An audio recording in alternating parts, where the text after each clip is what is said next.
আমাকে চাকরিচ্যুত যে কারণে করা হয়েছে এটা অতি কষ্টের বিষয়, দুঃখের বিষয়। আমাকে ড্রপ টেস্টের ছলনায় ফেলেছিল বেনজির আহমেদ। আমি ছিলাম বাংলাদেশের রাজশাহী রেঞ্জের শ্রেষ্ঠ অফিসার, মাদক উদ্ধারের শ্রেষ্ঠ অফিসার। আমি স্বরাষ্ট্র মন্ত্রণালয়ের লিস্টেড মাদক গডফাদারদের সেই আস্থানা ভেঙে দিয়েছিলাম। আমার আইজি পদক পাওয়ার কথা ছিল, সেইখানে আমাকে মাদক সেবী বানিয়ে আমাকে চাকরিচ্যুত করা হয়েছে। আমার সেই পুরস্কারটা কোথায় আমি আপনাদের মাধ্যমে জানতে চাই। আমি মাদক উদ্ধারের বারবারের শ্রেষ্ঠ অফিসার, হ্যাট্রিক করেছি মাদক উদ্ধারের শ্রেষ্ঠত্বে। আমরা পরিবার নিয়ে অসহায় মানবতার জীবনযাপন করতেছি ভাই, বলার কিচ্ছু নাই। স্ত্রী সন্তান বাচ্চা নিয়ে ঢাকা শহরে লেখাপড়া করা, চলাফেরা করা। আমরা তো কোনো ক্রাইম করতে পারি না, আমরা তো মাদক ব্যবসা করতে পারি না, আমরা তো ছিনতাই করতে পারি না, আমরা তো চাঁদাবাজি করতে পারি না। কারণ আমাদের গায়ে সেই পবিত্র পোশাকের গন্ধটা এখনও লেগে আছে, সেই পোশাকের ঘামটা এখনও আমাদের গায়ে বিদ্যমান আছে।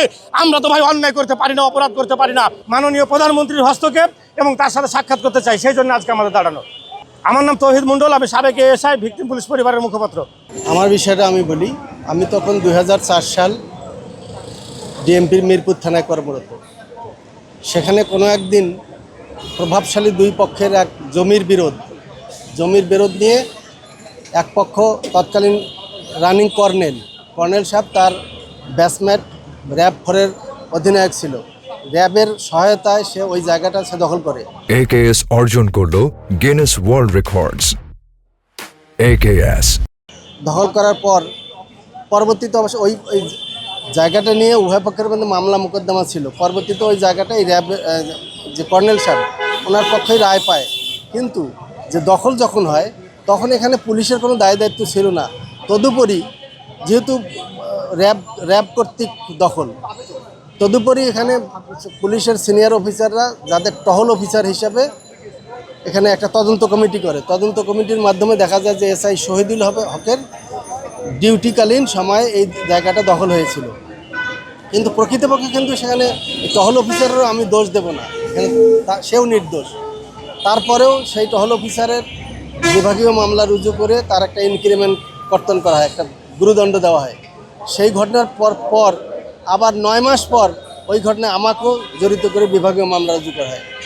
বিভাগীয় মামলা রুজু করার যে পূর্ব শর্ত তদন্ত প্রতিবেদন, কিন্তু আমার এডিসি এবং 3 জন ইন্সপেক্টর মাধ্যমে তদন্ত করা হয়। তদন্ত করে আমাকে নির্দোষ করা হয়। তদুপরি আমার বিরুদ্ধে বিভাগীয় মামলা করে তৎকালীন ডিসি আমার বিরুদ্ধে একটা ইনক্রিমেন্ট কাটে, একটা গুরুদণ্ড দেয়। আমি সেটার অ্যাগেনিস্টে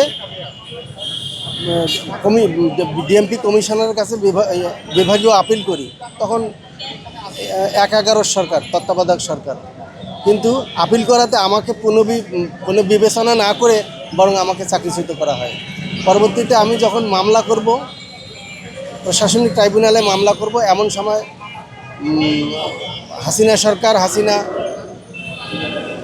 আপনার সংসদে বক্তব্য দেন যে যারা বিগত সরকারের তত্ত্বাবধায়ক সরকারের সময় ক্ষতিগ্রস্ত তারা রিভিউ আবেদন করলে আমরা রিভিউ দেখব। কিন্তু আমরা যখন রিভিউ আবেদন করলাম তখন দেখা গেল যে তারা মুষ্টিমেয় কিছু লোককে তাদের পছন্দের লোক চাকরি বহাল করলো, যেমন আব্দুল কাহার আখন্দ, হারুন সাহেব, বিপ্লব সাহেব, এরকম অনেক খুব বড় বড় পুলিশ অফিসার তাদের পুনর্বহাল করা হলো। কিন্তু আমরা যারা অধস্থান আমাদের করা হলো না। এতে হলো কি, একটা বিষয় বলেন যে এখন পরিবার নিয়ে আসলে কি অবস্থা আছে?